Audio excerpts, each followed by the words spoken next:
రాష్ట్రంలో పరిస్థితులను చూస్తుంటే ముఖ్యమంత్రి చంద్రబాబు నాయుడు పోలీస్ స్టేషన్లను కూడా పీపీపీ విధానంలో ప్రైవేటు పరం చేసినట్టుగా ఉందని వైఎస్ఆర్సీపీ రాష్ట్ర కార్యదర్శి బీసీ విభాగం రాష్ట్ర వర్కింగ్ ప్రెసిడెంట్ రమేష్ గౌడ్ తీవ్ర వ్యాఖ్యలు చేశారు.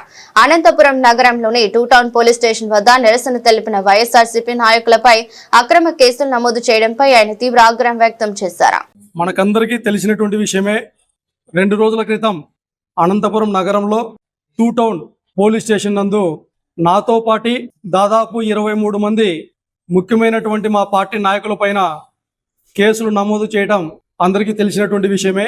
దానికి సంబంధించి ఒకసారి వాస్తవాలని, జరుగుతున్నటువంటి పరిస్థితులని, మా పార్టీ నాయకులకు జరుగుతున్నటువంటి అన్యాయాన్ని ప్రజలకు తెలియజెప్పాలనేటువంటి ఒక ఉద్దేశంతో ఇవాళ మీడియా సమావేశం నిర్వహించడం జరుగుతూ ఉంది. ముఖ్యంగా ఆ రోజు మా పార్టీకి సంబంధించినటువంటి మైనార్టీ నాయకుడిని దాదు అనేటటువంటి వ్యక్తిని పోలీసులు అక్రమంగా అరెస్ట్ చేయటాన్ని మేమంతా ఖండిస్తూ, ఆ రోజున దాదు వల్ల తల్లిదండ్రులు కూడా ఉదయం నుంచి సాయంత్రం వరకు పోలీస్ స్టేషన్లోనే బాధపడతా ఉంటే అతనికి మేమున్నాము అనే ఒక భరోసా కల్పించడానికి, అదేవిధంగా సంబంధిత స్టేషన్ అధికారులతో చర్చించి అబ్బాయికి న్యాయం జరిగే విధంగా ప్రయత్నం చేయటంలో మేమందరం కలిసి కూడా టూ టౌన్ పోలీస్ స్టేషన్ దగ్గరికి వెళ్ళడం జరిగింది. మరి వెళ్ళటంతోనే అక్కడ ఉన్నటువంటి సిఐలు, ఆ స్టేషన్కి సంబంధించినటువంటి కానిస్టేబుల్తో సహా అందరూ కనుక మేమేదో తప్పు చేశాం, ఏదో పాపం చేసినట్లు మా పైన చాలా దురుసుగా ప్రవర్తించడం కూడా జరిగింది. అదే సందర్భంలో బాధితుని పక్షాన మేము నిరసన తెలియజేయాలి, మాకు న్యాయం జరగాలనేటటువంటి ఒక ఉద్దేశంతో పోలీస్ స్టేషన్ లోపలికి రానివ్వకపోయినా అక్కడే కూర్చొని మా నిరసన తెలియజేసేటువంటి క్రమంలో అనంతపురం నగరానికి సంబంధించినటువంటి మరికొంతమంది సిఐలు కూడా వచ్చి రావడంతోనే మేమేదో తీవ్రవాదులం అన్నట్లుగా, ఏదో రౌడీలం అన్నట్లుగా, లేదంటే సంఘ విద్రోహ శక్తులం అన్నట్లుగా ఇష్టం వచ్చినటువంటి మాటలు. ఒకరేమో 200 మందిని దించుతా అంటారు ఇక్కడే, మరొకరేమో కొడకల్లారా కాల్చి పడేస్తానంటారు. మేమేదో బాధితుల పక్షాన మాట్లాడడానికి మేము వెళ్తే ఏంది జరుగుతుందిరా స్వామి ఈ రాష్ట్రంలో, ఈ స్టేషన్ దగ్గర ఏందో అంటే ఓ పక్కన ఆలోచన చేస్తూ ఉన్నాం. అరే పొరపాటుగా ఏమన్నా ఇక్కడ ఏమన్నా పోలీస్ స్టేషన్లు అనేటటువంటిది ప్రజల ఆస్తినా? మాకు తెలిసినంత వరకు ప్రస్తుతం ఈ రాష్ట్రంలో ఇప్పటి వరకు అయితే పోలీస్ స్టేషన్లన్నీ ప్రజల ఆస్తి, ప్రజల హక్కుగా ఒక ప్రతిపక్ష పార్టీ నాయకులుగా ప్రజా సమస్యల పైన కావచ్చు, మాకు జరుగుతున్నటువంటి అన్యాయం పైన కావచ్చు పోలీస్ స్టేషన్లకి పోవచ్చు. మరి మాకు తెలియకుండానే ఇక్కడ ఏమన్నా చంద్రబాబు నాయుడు గారు ఏమన్నా పోలీస్ స్టేషన్లు కూడా పీపీపీ అని చెప్పి ప్రైవేట్ వ్యక్తులకి ఏమైనా ఇచ్చేసినాడేమో మాకు తెలియనటువంటి భయం ఏర్పడతా ఉంది. ఇది కూడా ప్రైవేట్ వ్యక్తులకు ఇచ్చేసిన పోలీస్ వ్యవస్థను కూడా అంటే మేము పోయేదానికి కూడా వీలు లేదు అన్నట్లుగా ఒక భయంకరమైనటువంటి వాతావరణాన్ని ఆ రోజు నగరంలో చూసాం. అక్కడ ఉన్నటువంటి సిఐలు కూడా చాలా మంచివారే. ఎందుకంటే గతంలో చాలా మంచి పేరు ఉన్నది. ఎందుకు ఈ విధమైనటువంటి వాతావరణాన్ని కలగజేస్తున్నారు అనేటటువంటిది అర్థం కానిటువంటి పరిస్థితి. మేము వెళ్ళింది బాధితుల పక్షాన. మీకు వీలైతే పిలిపించి 4 మాటలు మాట్లాడి కేసుకు సంబంధించినటువంటి విషయాలు మాకు చెప్తే తర్వాత లీగల్ సెల్ టీం అంతా ఉన్నారు, వారు కూడా చర్చించి కోర్టు ద్వారా వెళ్ళటమా, న్యాయపరంగా ఎదుర్కోవటమా అనేటటువంటిది జరుగుతుంది. తర్వాత డిఎస్పీ గారు రావటం, పిలిపించి మాట్లాడటం, సర్ది చెప్పడం జరిగింది. మరి ఎందుకు ఇలాంటి పరిస్థితులు ఈ రాష్ట్రంలో కేవలం వైఎస్ఆర్ కాంగ్రెస్ పార్టీ నాయకుల పైన ఒక కుట్రపూరితమైనటువంటి వాతావరణంలో మీరు కక్ష సాధింపు చర్యలకు పాల్పడుతూ ఉన్నారు అనేటటువంటిది అర్థం కానటువంటి పరిస్థితి. ఈ రాష్ట్రంలో చూస్తూ ఉన్నాం, ఎక్కడ చూసినా కూడా మహిళలపైన అఘాయిత్యాలు జరుగుతూ ఉన్నాయి, విద్యార్థులపైన జరుగుతూ ఉన్నాయి, ఎన్నో సమస్యలు ఉన్నాయి. వాటినన్నిటిని పక్కన పెట్టి కేవలం వైఎస్ఆర్ కాంగ్రెస్ పార్టీ నాయకుల పైన మాత్రమే టార్గెట్ చేసుకుంటూ ఒక్కొక్కరిని ఒక్కొక్క విధంగా ఇబ్బందులకు గురి చేస్తూ కేసులు నమోదు చేస్తూ మేము బాధితుల పక్షాన పోతే స్వయంగా 23 మంది పైన కేసులు నమోదు చేయడం జరిగింది. ఇది ఎంతవరకు న్యాయం అనేటటువంటిది ఇక్కడ ప్రశ్నిస్తూ ఉన్నాం.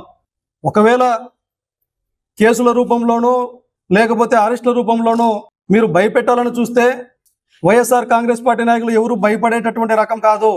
జగన్మోహన్ రెడ్డి గారి నాయకత్వంలో వైఎస్ఆర్ కాంగ్రెస్ పార్టీ నాయకులకు అవమానాలను ఎదుర్కోవటం, బాధలను తట్టుకోవటం, కష్టాలను తట్టుకోవటం కొత్తేమి కాదు.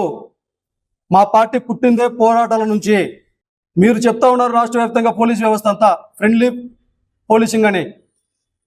ఫ్రెండ్లీ పోలీస్ వ్యవస్థకి విధానాలు ఏంటి? పోలీస్ వ్యవస్థ పైన ప్రజలకు ఉన్నటువంటి భయాన్ని తొలగించి ఒక విశ్వసనీయత, ఒక నమ్మకం పోలీస్ వ్యవస్థ పైన కలగజేయటం. మరి ఈ రాష్ట్రంలో ఏం జరుగుతూ ఉంది? పోలీస్ స్టేషన్ దగ్గరికి వెళ్ళటమే పాపము అన్నట్లుగా సర్ది చెప్తా ఉండింది మేము, ఆవేశపడతా ఉండింది వాళ్ళు. స్వయంగా నేనే చెప్తా ఉన్నాను, సార్ మీరు ఆవేశపడద్దండి, ఎందుకంటే నాకు చాలా మంది దగ్గరగా ఉంటారు అధికారులందరూ, వాళ్ళందరూ దగ్గర వాళ్ళే.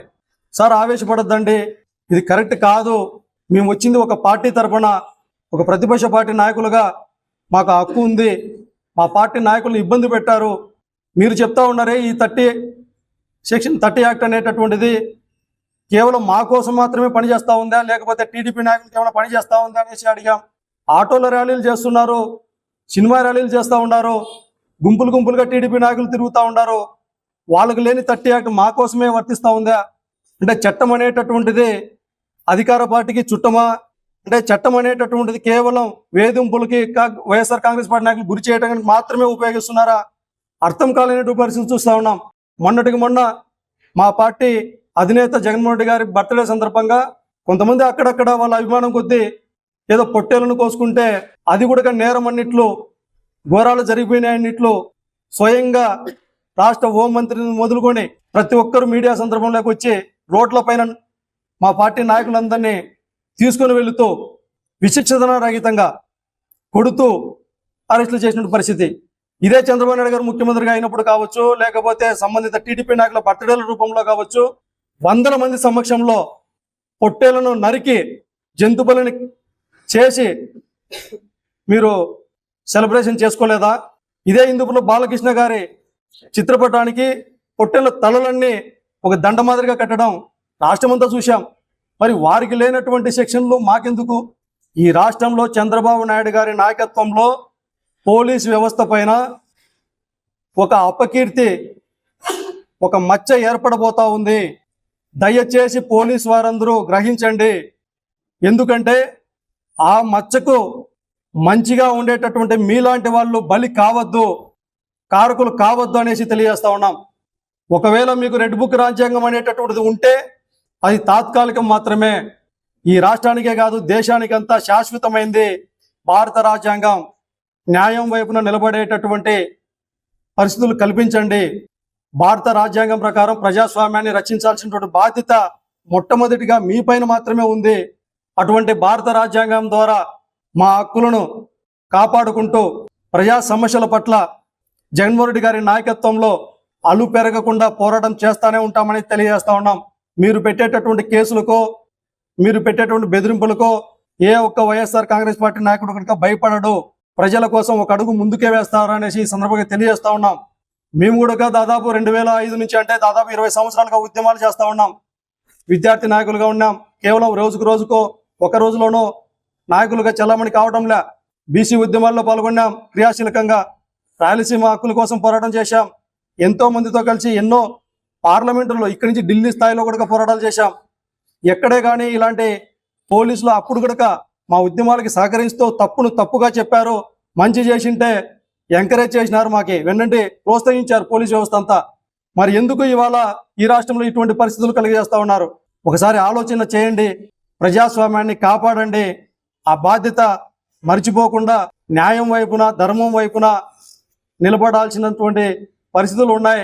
ఇదంతా కరెక్ట్ కాదు అని తెలియజేస్తూ చట్ట ప్రకారం మేము కూడా ముందుకు వెళ్తాం, ప్రజాస్వామ్యాన్ని కాపాడుకుంటామని తెలియజేస్తూ మరొకసారి కూడా పోలీస్ వ్యవస్థ గారిగా ప్రతి ఒక్కరికి నూతన సంవత్సరం శుభాకాంక్షలు తెలియజేస్తూ కనీసం నూతన సంవత్సరంలో అయినా కూడా మీ విధుల్ని న్యాయంగా, ధర్మంగా నిర్వర్తించాలనేసి కోరుకుంటూ భవిష్యత్తులో మా యొక్క పోరాటాన్ని, మా యొక్క జగన్మోహన్ రెడ్డి గారి నాయకత్వంలో ప్రజల పక్షాన నిరంతరం కృషి చేస్తూ ఉంటామని తెలియజేస్తా ఉన్నాం ఈ సందర్భంగా.